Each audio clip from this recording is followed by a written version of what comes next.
Welcome to What the World Needs Now with hosts Tom Whisinnand and Josh Monroe. We hope that you're able to leave feeling encouraged and ready for another day of changing lives in the field of education as we speak with inspirational teachers from across the nation and world about what keeps their spark lit. In this episode, we talk with Darla Kannas, a second grade teacher from Watertown, South Dakota, about how being a grounded teacher helps her maintain her inspirational spark. Without any further ado, Darla Kannas. Darla, first of all, we want to say thank you so much for being here with us tonight. For our listeners that don't have the privilege of knowing who you are, what's your elevator pitch? Like, who are you, where are you from, and what's your role in education? Sure. So thanks so much for having me. I've been looking forward to this for a long time since I talked to Tom. So currently, I live in Watertown, South Dakota, and I teach in an elementary school. I have been teaching second grade now this is my 7th year teaching second grade. I had taught in a different district for a while, teaching 4th grade. And so I try to, as much as I love being a teacher, I try to not let that fully define who I am. And I try to instill that in my students that I'm first just a person. I'm just Darla. I'm just Mrs. K. I'm just Mrs. Kannas, and I have a family and children and husband and other things that lift me up in this world. So, that's who I am. I had a kind of a unique start to education, though, or starting to be a teacher. And before I took my first full-time teaching job, I actually subbed full-time nearly every day of the year for almost 6 years. Wow. And teaching is actually my third profession. And that surprises a lot of people. So when you talk about an elevator pitch, it's a teacher. In fact, I had somebody ask me today, what do you mean you've only been teaching for 11 years? Because they can, look at me and they say, well, you don't look like 22 plus 11. So, they can kind of figure that out. But that's kind of a fun story. So if you want me to share more about that, I can share about that. Darla, I love that you said, I'm more than a teacher, because I think we as educators love to wear the mantle of being a teacher. And I know for a fact that if we lose track of being a spouse, lose track of being a parent, lose track of being a friend, it gets to be a lot to just not just be a teacher, but to be a teacher. Yes. And just kind of in reflection of that comment, that was actually the number one reason I waited to become a teacher until I was 40. Because my first and most important job in my younger years was raising my children and developing a relationship with my husband and making a family together, and coming from a family of educators and seeing the time and commitment it took. I had to make some priorities, and at that time there was just no doubt I was going to pour 100% of myself into something else, and my time to become a teacher would be later, though I did not always know that. Darla, I think that's absolutely beautiful because teaching is a very empathetic job, right? Like, we want to give ourselves to what we do fully, but it's hard to explain if you're not in teaching. Like you're saying, I am more than just a teacher, right? Like, it's important for us to be able to separate our job from who we are. You're a wife, you're a mother. I'm a husband, I'm a father. Tom's the same way. Like, we have to be able to separate that. So how do we get people going into the career? Because we know in America we are suffering a teacher shortage. Right. And if things don't change, it's only going to get worse. And I feel like as more and more is put on our plate, it just becomes harder to separate that, right? Like, how do we start helping those coming into the field? Right. I think that could be a conversation for a weekend. I mean, really, I think that is such a valid question, and it's such an important question. And the other thing is that just because I started later in life, my co-teachers, I mean, I'm obviously one of the senior ones in my building, but so many of my colleagues that I work with are a lot younger, and yet everybody brings something different to the table. Everybody brings something special to the table. And I can only be who I am. And so, I think that we want to encourage others to think about, what are they good at? What are they passionate about? what do they see themselves bringing as far as change makers to a classroom or to a school? And at the same time, being really careful to not overpressure that, because I think that's a really huge phrase. And I think that comes with time and maturity and development. And those first several years, I think are crucial. When you say, how can we support others? I think we have to move that up to the front burner, because quite frankly, our plates are overfull. So the three of us who've been doing this for a while probably have a pretty good handle on some of what we would consider the basics, right? So we are understanding our standards, we're understanding how to manipulate the curriculum, we're gaining a deeper understanding of assessing and how to have that inform our instruction. We have figured out a way to have those difficult conversations, both with staff, but our families, how to build relationships. But those first few years of being in education, when every single lesson of every single subject of every single day for 180 days in South Dakota is brand new, that's a lot. Because to deliver an effective lesson and then do all the follow-up that goes with it, that is not easy for anybody.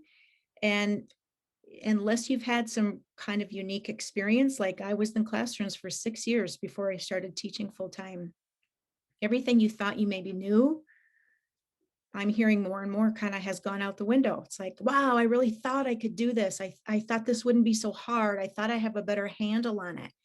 Where in reality, they're probably not doing much of anything wrong, but it's a lot. So for me, the analogy I use is we've got to figure out a way to slow down this rat wheel. Yeah.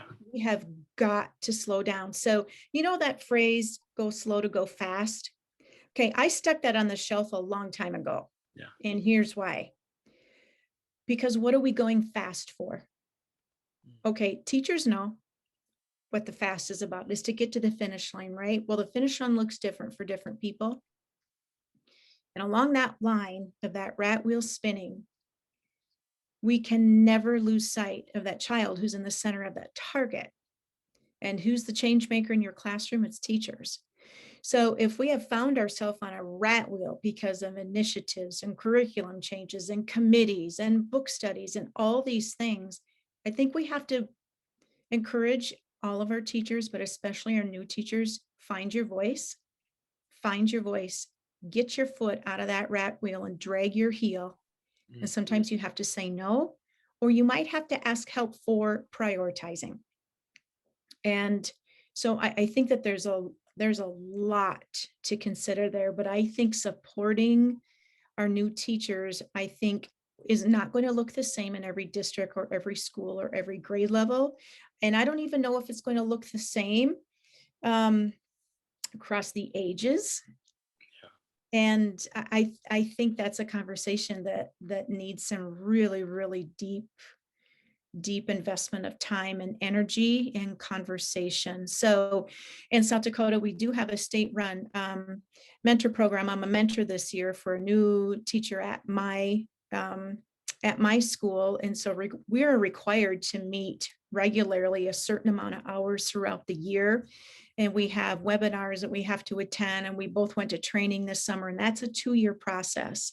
And I'm really, really thankful that we have that going, but it's only just one part, because we need to be supporting them day in and day out on the ground, boots on the ground.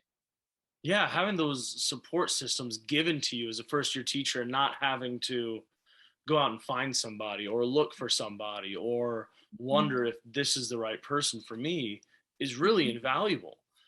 So awesome job for inspiring other people and taking on that role. Has there ever been a time in your career, like the last 2 or 3 years have been absolutely incredible, between the worry of COVID and the worry of remote versus in person, versus masks versus no masks. It's just been, frankly, a disaster in a lot of areas.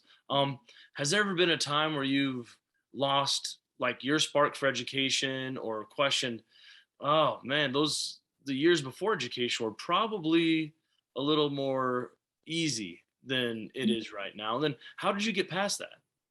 You know, I think that's a great question. And I think it's actually a really vulnerable question, because as soon as we say yes to a big question like that, you know, we never want people to question our sincerity for what we're doing, or that we have absolutely everybody's best interest at mind, or that they're, but I want to also come back to what I said first, is that I cannot allow teaching to just define me, because that's just a piece of who I am. So, okay, you want to get honest? Absolutely. It was very, very difficult. And it really only happened just a matter of a few years ago, honestly. And in it was a year where sometimes looking back, I just wonder, where was I at as an individual? Were my feet grounded? Did I get caught up in the rat wheel? What else was going on around me? And when I reflect on that, it was a year, quite frankly, I had the most challenging class I'd ever had in my career, challenging behavior rise to the nth degree. And so when we talk about how do we support new teachers, okay, I was not brand new teacher, but I needed support, but I needed a different kind of support. And I'm not sure, well, I'm quite sure for quite a while, we weren't positive what that would be. How are we going to approach this situation? And, you know, when you teach 9.5 months out of the year, boy, that doesn't have to go on very long before you start to get really, really weary. Right. You get weary physically and emotionally, and you start to question, what am I doing wrong? And however many things I changed to try to make better, it was never the right thing. And it was really hard that year to feel like, am I ever going to make some progress with these kids behaviorally so that I can get to the academics? And, you know, I happened to have a very supportive principal that year, and he just opened his door and said, you just come in and sit down and we can just talk off the record. Let's just figure this out. What do we need to do? Yeah. And I remember then coming to that summer break, and I made the decision I was going to clear my calendar, and I would not go into any school committees. I wouldn't do anything extra. I had to regain myself so that I could find my passion again. And it took some soul searching. It took a lot of reflection, and some really wonderful people who really just served as a sounding board and reaffirmed of what I had been working with and what worked and what did not work, and moving forward, how this year does not have to define my whole career either, and what can I learn from it. So I had to also be willing to look at that person in the mirror and saying, make sure you're not doing anything to contribute to this, and keep working until we figure this out.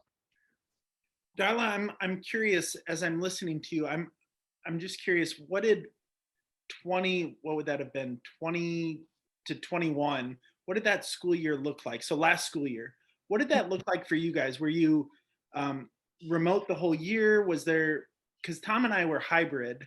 Right. But So you're talking about last school year. yeah, Okay. So we came back to school. We were fully in person, but families did have the option to do online learning. And then we had a separate set of professionals who took on that online teaching.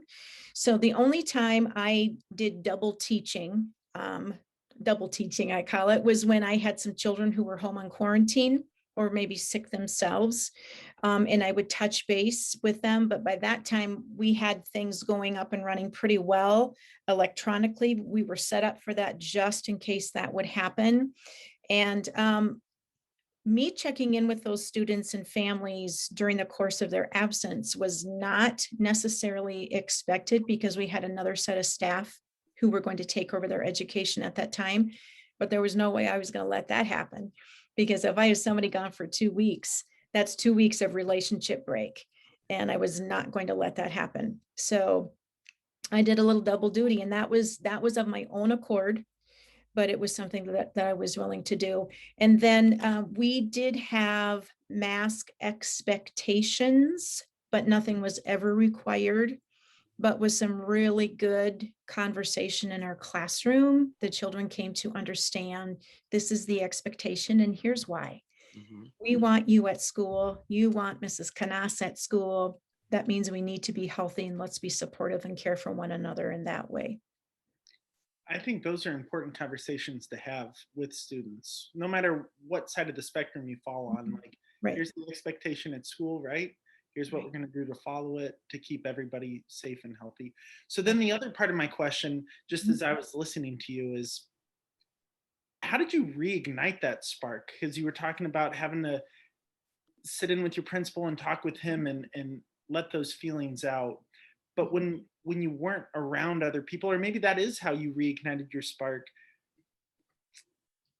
because I think it's important as teachers that we figure out it is okay to not be okay, right? That took me a long time to figure out. It's okay for me to have these big feelings, but it's also important for me to find that inspiration again. So what ways do you do that, Darla? Right. So I guess I look at that two different ways. So if I look at how do I keep my inspiration personally, for me personally, I try to stay really grounded in my faith and think about what decisions do I make that bounce off from there. And then I think about what's going to protect my and strengthen my mental health and my physical well-being. So for me, that was the year I took up yoga. I knew, okay, I am struggling here to change this situation. What is one thing about me I can change, that I can take control of? Something had to change. That was the year I took up yoga. And to this day, I say that it saved me, and it did help reignite. Yoga, I like to swim, I love to walk, I love to be outside, and I love to cook. So there's a personal side of me that I try to keep strong and foster that. And professionally, I'm always trying to better myself. There isn't a year that goes by where I haven't chosen a topic that for some reason is really ringing in my ears that I want to get stronger at. And so, I know that summer I did a lot of work on relationship building with children and with families. And right now, the way I keep myself inspired, my new big thing is literacy. I just am really, really, really concerned with the state of literacy. And that's kind of become my new baby. So I'm taking some extra training right now for literacy training. I'm trying to get my hands on some really good professional development books, doing some extra studying. I'm always looking for a way to grow, always looking for a way to grow. So keeping myself fresh on my personal side, but also my professional side. Darla, I want to back up a little bit and thank you for being vulnerable. And I think you're an amazing educator, and you've won some pretty big awards, and you're just an absolutely model educator in a lot of ways. And to have you say, yeah, it was tough. Yeah, it was the toughest year I've ever had. I think Josh said we need to normalize that a little bit. And you know what? Just because you feel that way doesn't mean you're not a good teacher. You are probably an amazing teacher, and it's normal, it's natural to have that self doubt. I would be worried if maybe people didn't have that self doubt a little bit and think that everything's great all the time and there's nothing I could improve on. But thank you for being vulnerable. I just can't say that enough. Coming from an amazing teacher like you, saying that yeah, it can be a rough profession. That was And really powerful. if we think about your earlier question of how do we help our new teachers coming into this profession, how do we inspire them, how do we help them? For me, I am very much a realist. I am keep it real. And so besides getting off the rat wheel, my other phrase that I stay grounded in is do simple better. So you're not going to see a lot of fluffy, highfalutin, really amazing things things that other people might think are amazing. Things that I think are amazing. That's just not where my talents lie. My talents lie a little closer to the heart, a little closer to the ground. And that's what I choose to foster. And so when I said earlier about helping those young teachers find something that serves them, where they can serve others, something they feel they're good at, and help them grow that and encourage them to keep their ears and eyes wide open. Yeah. So that when something comes along your path that you hear that might spark an interest that now you can pursue. Warren Buffett, he makes a great analogy to Ted Williams and how Ted Williams always strived to bat 400. And Warren Buffett says that, so we're going to, hopefully those of you that are watching, you can see the strike zone. Those of you that aren't, sorry. But if that's the strike zone, Warren Buffett says, like, my sweet spot's right here, right? This is where I'm going to put all of my money. And I'll put a little here and there, but I'm going to get my sweet spot. I'm going to relish what I'm really good at. And I'm not going to focus on the things that I can't really control, the things that aren't natural or authentic to me. And I think in education, that can be hard for us to take in for a minute with the power that social media has, right? Like, you hop on Instagram and everything's cute and fluffy. You hop on all of these different social media sites and you think that you have to live up to this standard instead of sitting there and focusing on what you truly care about and what you love. Yeah. So I just love what you're saying there about sitting in that authenticity of who you are. Right. And it was really tricky. Something that was a little tricky for me, Tom, when I won the National University Award and they wanted us to start some kind of a platform, on social media. So others can find you and follow you, and it's amazing. But I had to really be careful and decide, how far do I want to go with that and why? And only because what's going to keep me most grounded and most settled, knowing that, boy, you really start putting yourself out there. And how much of that was I going to be okay with? And how much of that was going to, again, stay true to who I am? Or was it going to lead to something else that was not me? And being real and being honest and staying grounded. My father uses a phrase. So my father raised these 4 daughters and he taught his daughters to stay regular.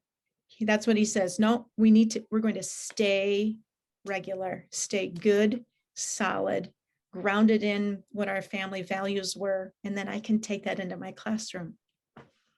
I'm curious. Now I'm really curious. You said this teaching was your 3rd profession. Yeah. And so I'm curious what the other 2 were, because your passion for education is really, really evident. And I'm just dying to know what you poured that passion into before you got into education. Yeah. I never thought others would really be that interested in this story. But when you start talking to them, and just today, like I said, a brand new staff member was asking how long had I been teaching. And she stopped when I said, well, this is my 11th year. And she looked at me, because I know I look older than her mom. I get it. And I started to explain, and she asked me the same thing. Well, then what was it? So as much as I am in love with teaching, and I've always loved learning, when I was in high school, I was not encouraged to go into education. In fact, the opposite was true. Back at that time in South Dakota, there was actually an abundance of teachers and there were not enough jobs. And so I suppose being a responsible person who was counseling us and giving suggestions, they were encouraging us to go into something where in the end you're going to have a job. I mean, the goal here is to pay your bills and support yourself and start growing a career. And so I thought, well, okay, then. I mean, it was pretty clear to not do education at that time. Well, everything I've ever done in my life has had something to do with people, So I took up something different in college. And for about 6.5 years, I worked in human resources and industry. Okay. Loved that job. I mean, we had several hundred people in 4 or 5 different states, and working in HR, I got to work with these people from all over the country. Loved that job. And then there was a time I stayed home with my children and just focused on being mom. And then during this time, I just kept tacking on to my degrees. I just kept doing more because I was nuts about learning. I worked for an insurance agent for several years, kept going to school, just kept adding on. After I finished my 2nd degree, the day I graduated, my husband said, Darla, I know you want to be a teacher. I want you to re-enroll on Monday. And I did. I re-enrolled back on Monday the following week. And I started again until I had my teaching degree. And our goal as a family was for me not to teach full time until my daughter was in high school. My daughter was the youngest. That's just what worked for us. Kudos to everybody who figures it out with younger children. That's just not where we were as a family. And I don't think it's where I was as a person. And so I've held these other positions, 3 career changes for real, college 3 times for real. I'm probably not done. And every single thing, one of my degrees has an emphasis in human relations. So I used to tease people, well, that's going to help me work with my parents and the adults that I work with, how to know how to do that. But everything I've done has always had something to do with people. It just started working with adults, and now I'm working with very young children, but also mentoring other staff in my building. So I'm kind of getting the best of both worlds. Well, I feel like we got to give a shout out to the husband there, right? Like he gave some great advice. We gotta raise the roof for the men here. I'll tell you 100%. And people who know him might be a little bit surprised, but I have always said I would not be the teacher I am without my husband, because that's my foundation. We made decisions together. We made it work. He's the one who arranges my classroom multiple times a year. He does all my heavy lifting. And yeah, huge support. And I think that's something else for our young teachers to think about going into this field, really into any field. When you come out of college and you're learning a new profession and the nuances of that, you need to have a somebody. Everybody needs a somebody, or 2 or 3. And so I think maybe encouraging them to develop or find a support system. They do not have to be educators, because quite frankly, it's better if you leave school and you really don't talk about school too much after you go. There might be a time or two you just need to get something off your chest. That's when you go into Mrs. K's room and just and then move on. But I think that's another great support for them, and it serves to the teachers' social and emotional skills that they can be supported and lifted up by having somebody around them. I just feel like sometimes that's been the best thing for me, is when I express my feelings to somebody that's not part of education. So I'm not looking for your advice. I just need you to listen, right? Like, I just need you to hear me. Yeah, for sure. For sure. When we talk about investing in relationships with students, the need to do that and to grow that, I'd like to encourage our new educators coming in to think about how that's going to happen. What does that look like? Get yourself teamed up with a couple colleagues, maybe in another school, and watch them do it. Watch them do it. So I'm a visual learner and I'm an auditory learner. So watch them and listen to them. Hold on to a couple key phrases. Then look for some opportunities in your building where you can be a change maker. Again, maybe not the first couple days, but maybe down the road. So in my community for about 20 years, I have worked with adults with developmental disabilities. I've done that for about 20 years as a volunteer through my church. Well, those adults were children at one time. Well, we have children in our school who have developmental disabilities, and that might look different in different schools. It looks quite different in mine. And I want my gen ed students to grow up and know how to interact with society. If we want them to be a global citizen, well, there's more to citizenship than just what the 3 of us are. It's everything. And so what's happening in your community where you could be a change maker or start planting a seed for that to happen? So people who know what I've done for about 20 years with these adults often say, Darla, I don't have a clue how to do that. I'm so uncomfortable. They make noises or they don't use words, or they have different behaviors. And I know you say we should include them, but I don't know what to do that. How do I start that? And my answer is always the same. You look them in the eye and you say hello. If that's the only thing you do, you start that. So something I've got going on is that my Gen Ed students, I send 2 over a day to our structured learning center, and they read to these children. They spend 15 minutes a day just doing kids stuff. Why? So that when these children grow up, both my Gen Ed students and our special education students, they can interact in this world, because every single person matters. Every single child matters. And those adults that I work with were once children, may or may not have had a chance to go to school. Well, things are different now, and they're in school. Then let's get them included. Yeah. And let's make sure that the children walking through Mrs. Kanas's door have an opportunity to see what that means. That there's something outside of our classroom, and our school is a community. How can we be supportive and loving and be a friend in our school community, so that later on, as our children go on to be some kind of a global citizen, they just might now know how to include people with developmental disabilities in their world. Huge passion of mine.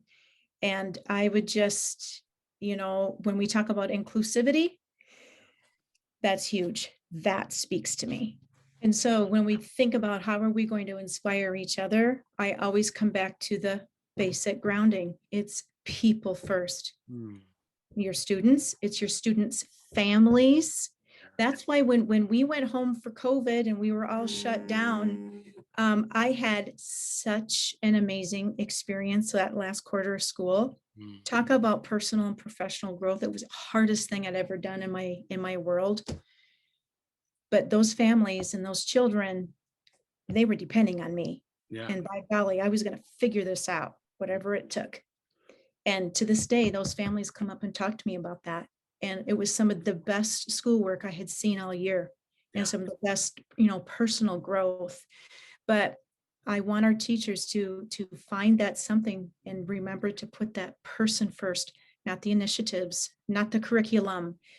Keep that curriculum on the shelf. Well, that's my philosophy. The first 20, 30 days, I set my room up quite different. Some people really roll the eyes at me. I don't care. Bring it on. Yeah. You will never regret it, but you will always regret going too fast. So get off the rat wheel. Darla, I've known you for a little while, and it's just a pleasure to see you face to face and hear more of your story and your journey and your genuineness and your groundedness. It's been a riot, and I just can't thank you enough for taking this time. At the end of every show, we always ask. Back in the 60s, there was this marvelous song about what the world needed now, and it was love. And so, in your opinion, what does the world need now? So what do we need? We've got to go slow, not go slow to go fast. Because our families, it's tough right now. It's tough in this world. There's a lot of divisiveness in this world around education and around educators, and it makes me really, really sad. We need each other. We need each other. Darla, sometimes I feel like, at least where I sit, because everything you're saying, I'm like, oh my gosh, I love her. I love her. I love her. I feel like sometimes as teachers, we get worried to say things like that. Like, hey, yeah, the curriculum's important, but you said it. So I'm gonna re-say it again. Put it on the shelf, right? Like, love your kids first. We're not downplaying teaching, but we're not rocket scientists, right? Like, our job is to be there for our kids. Yes. That's what we're there for, is to love our kids and be there for them. We will teach them, but our job is to love them. Building relationships does not happen overnight. It does not happen easy. Our children are bringing in a lot of baggage with them. I think of Arlinda Davis and everything she says all the time, and it's so true. They come in with this invisible backpack. God bless you, Arlinda Davis. It's so true. And we have to be willing to sit alongside them and unpack it. And it doesn't mean that we're going to do it perfectly, that we're going to do it pretty, and that we might not make some mistakes along the way, but can we be intentional to try to do the best that we can? And every principal I have ever worked with, I have started the year beforehand, and I've set some time up, and I've gone in and I've sat down and I've thanked them for taking some time to listen to me. And I would say something like this. I want to make sure that you know something about me. And the fact that you hired me and you have me in your school, or you accepted my transfer to come to your school or something, and maybe you don't know this yet, but there's something about me that I need you to know, and I need to know that you're going to support me. And I need you to trust that when I say the majority of the curriculum is going to be on the shelf the first 20, 30 days, I need to know that you're going to be okay with that and you're going to support me. And here's what I mean by that. It doesn't mean we aren't going to do any kind of school, but I cannot build the relationships if 7 hours of my day is nothing but lessons. It won't happen. And we've got to get through the whole year. And I need you to trust that this will happen. And I need you to know that if you come in and I'm doing more of a different social lesson, or I just need you to trust that I got this. And I lay it out for them before the year starts so that there's never a question. There's never a question. Is that a little bit vulnerable? Yes and no. By this time, they've probably learned about me enough to know why I'm here anyways. And it maybe isn't a complete shock. And I've never to this day had one principal who has ever blinked an eye. They've been supportive because I believe that they know they want that too. That's that HR background you were talking about earlier. Just Yeah. lay it out there. Here's what I'm about. Here's my mission. And I appreciate your support. Just come in and watch me. And I love it. And the other thing I love is it's not about going slow to go fast, Darla.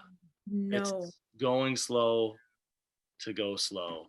it is. And, you what a know, sometimes those catchphrases are out there. And when I was getting my teacher, I used to hear that all the time. I still hear it. And I'll say, would you be open to a thought? Would you be open to the concept of, let's flip that on its head and let's go slow to go slow? Because what are we trying to go fast for? We all know it's to get to the test scores. Wait a second. Let's go slow to go slow. Everybody's running 100 miles an hour in this world. We're hanging on by our fingernails everywhere. We're teaching and living through a pandemic. Our families are faced with a lot of stresses. We are faced with stresses. Our plates are overflowing. No, I will do simple better, and I will drag my heel outside of that rat wheel. And I will choose what I know research tells me is the most important, and the learning will get done, and they'll be great at it. Darla, I am one of those people that uses that catchphrase of go slow to go fast. Tom and I went and talked to a school just yesterday and I used it.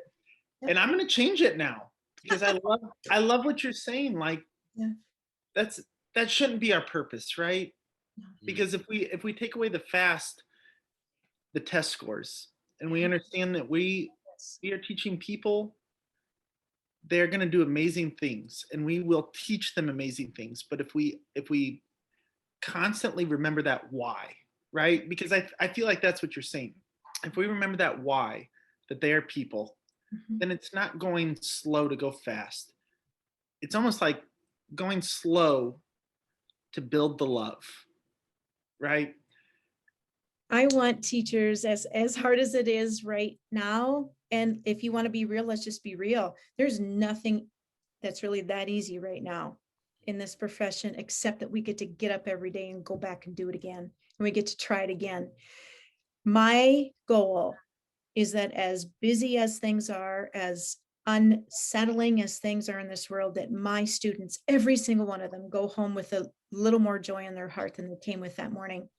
Find the joy in learning, find the joy in your teaching, so that you can instill that in those children before they walk out of their door. We want school to be a joyous place, and they can come to see hard work as being joyous. They can come to see challenges with the academics, learning growth mindset, that it can be joyous, because we need joy in our world. We need our children in school. We want our children to come to school. We need our teachers to show up fully. And if you can only do it the first 30 minutes, then the second those kiddos are out, I want you to walk the halls and speak some words of gratitude about this amazing privilege you have of working with these children and working with colleagues in your building to bring joy, make joy. If you have to dig deep, you dig deep. we can't have enough joy. We can't have enough joy. And I hope education grabs a hold of that and just echoes it off the walls, because we do need that, Darla. Thank you. You know, when I won the NU Teacher Award, I told my husband just this weekend, before I leave this earth, this is my list of teachers I want to go see. And it's growing and growing and growing. And as I've been listening to more and more of your podcasts, and I think about listen to others, be willing to listen and learn, because we don't have it all figured out. I do not have it by a long shot, but I'm willing to listen and learn and take a piece from every single person that I choose to come in contact with. And that's what keeps my spark alive too. Darla, this has been a riot. Thank you so much for your time. Yeah. Awesome. This has been amazing. Thank you for filling my bucket with some very thoughtful questions and thinking enough of me that you wanted to hear my side of the story. And I hope that going forth, you know, we all just continue to touch those other educators who are considering the field, really those who are in the field, keep them connected, keep them grounded, because next week I might need the grounding and I need to know that somebody's going to be there for me too. Yeah. Well, Darla, that story is going to be there for millions of people because you are what the world needs. Thank you.